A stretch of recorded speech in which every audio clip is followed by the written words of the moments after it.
Hey guys, it's Courtney with the Kitchen Garden. I'm so glad that you're here because we're going to talk all about how to make your own potting soil today. I know that you guys can go down to your local big box store or hardware store and get yourself a bag of soil. I absolutely do that.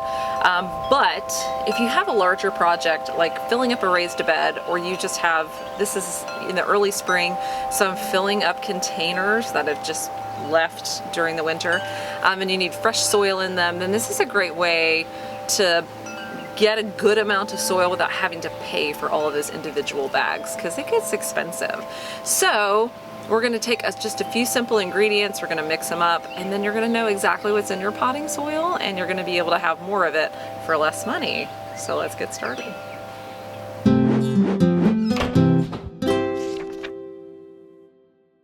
Okay, so first things first, this potting soil recipe I've been using for a few years now, tweaked here and there.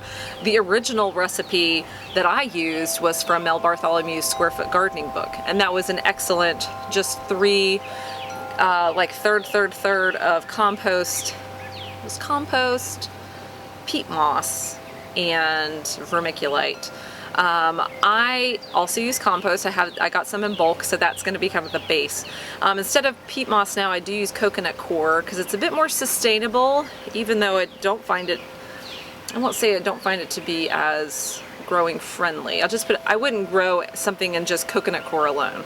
And then vermiculite or perlite I still use. And then if I happen to have a bit of sand on hand, I didn't mean for that to rhyme, I'll mix that in as well as some good quality fertilizer if I want to. A lot of the bag soils that you're going to buy at the store will have some fertilizer mixed in. So putting a good organic granular fertilizer in with your potting soil is totally fine, especially for containers, because you know they're separated from the soil ecosystem itself. When I put soil into raised beds, I don't usually add fertilizer to it.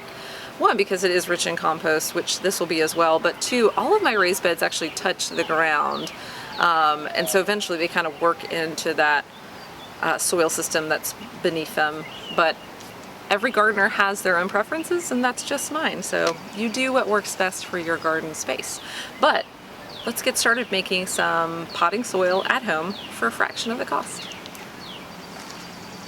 Okay, so the first thing that I'm going to do is rehydrate some coconut coir. So I got this block, gosh, this is flipped from last year, and it does say a seed starting block, but a lot of coconut coir comes solid like this, and my potting bench has a nice built-in bucket my husband put in there for me, so I am just going to rehydrate 2 of these actually, because I have them. It might actually be 3 of them because I actually have quite a bit of compost, and I am going to be filling up a couple of earth boxes, a few planters. So I've got a lot to fill, so I've got a lot of potting soil to make. But I'm going to do about 1/3 compost and 1/3 coir. So let's see how this looks filled. These will blow away. So.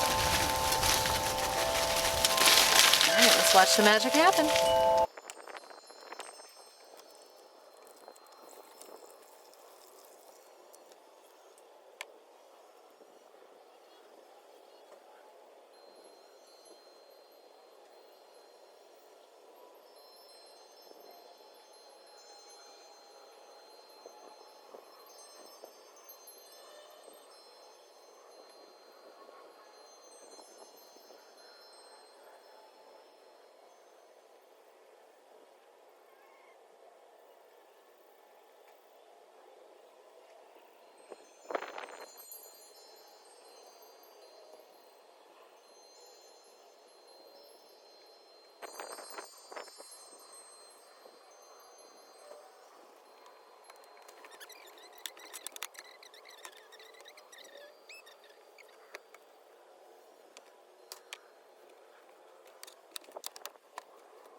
Okay, so I got my coconut coir broken down.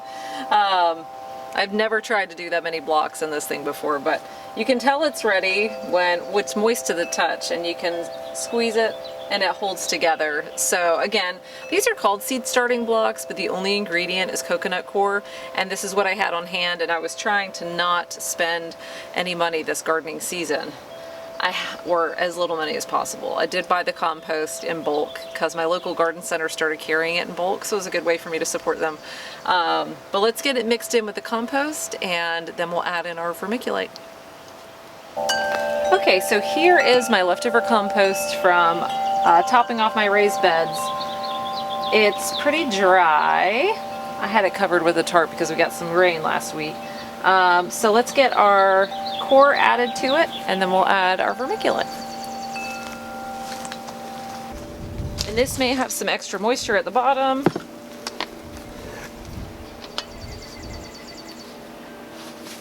There we go. It smells good. It's stuck to the bottom a little bit there.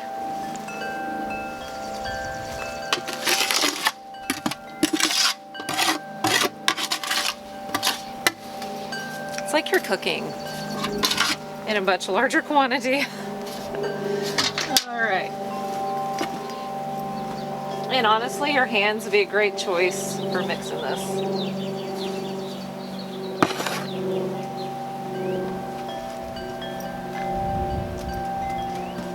One little piece there that's still breaking down. There we go.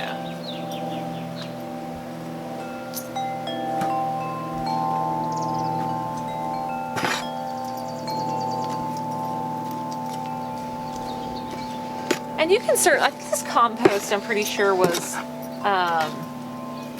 it is not like animal-based compost like a black cow, okay? But that would be perfectly fine to use. That's certainly what I would put in my beds. If I just wanted to add compost and I didn't have any on hand, I love black cow, so you just use whatever works well. Mushroom compost is a lovely, and that's a great option as well. So you want, if there's any clumps, you want to make sure that those are out, just because in your potting mix you want a finer texture. And I'm kind of leaving this compost on the back end because I don't want to use it unless I have to. I'm kind of as I'm working in the coir.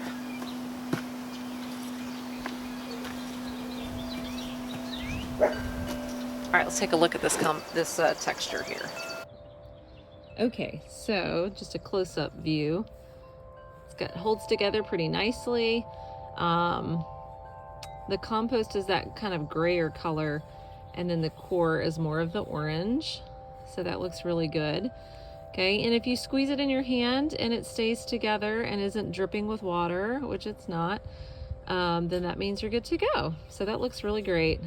I love the feel of it, and if you see any chunks, because sometimes that coir, oh, like there's one right there, the center of it might not break down, we can just add a little bit more water to this and rehydrate it. We don't want to leave dry pockets in our potting soil, okay? All right, so let's get that vermiculite added in. Okay, last thing is the vermiculite. I might have a tear. There we go. If you don't have one of these Hori knives, these are great. Okay, super cheap on Amazon. All right. If you use 2 gloves, or even a gardener, I like to have one for my hand to be free. Oh, it's beautiful. Okay. Make sure it's all out. We don't want to waste any, y'all. Okay, let's get it mixed in.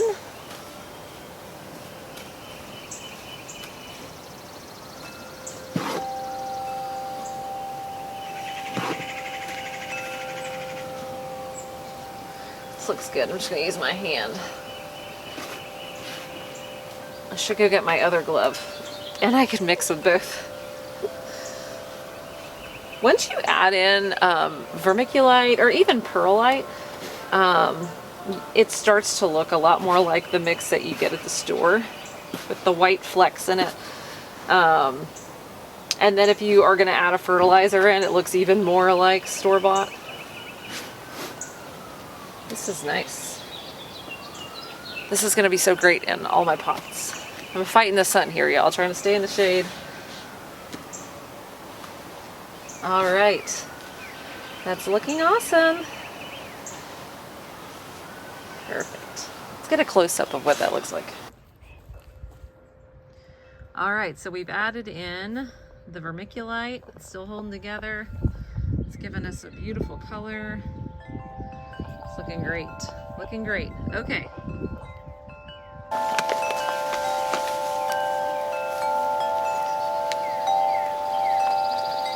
You know what, Joel? I actually have some perlite. I'm going to go ahead and add it in. This is what these are the white balls that you see in potting mix that you buy at the store. But I don't know when I'm going to use it, and I don't want it to go bad, and it's not going to hurt it to be in this, so we're going to go ahead and add it. Don't breathe in that dust. This does help to aerate your soil, and my compost is a little thicker, a little heavier, I should say, a little more dense. So I'm adding that in. Again, I was trying not to buy anything this year. So I was trying to use these supplies that I'd ordered in the past and just hadn't gotten around to using. So this is perfect.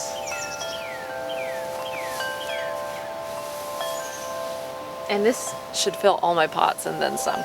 I can use a lot of earth boxes, and I'll be topping those off and having a video where I show you what you can do to replenish your earth boxes without having to buy the refill kits. It's really easy to do at home, so.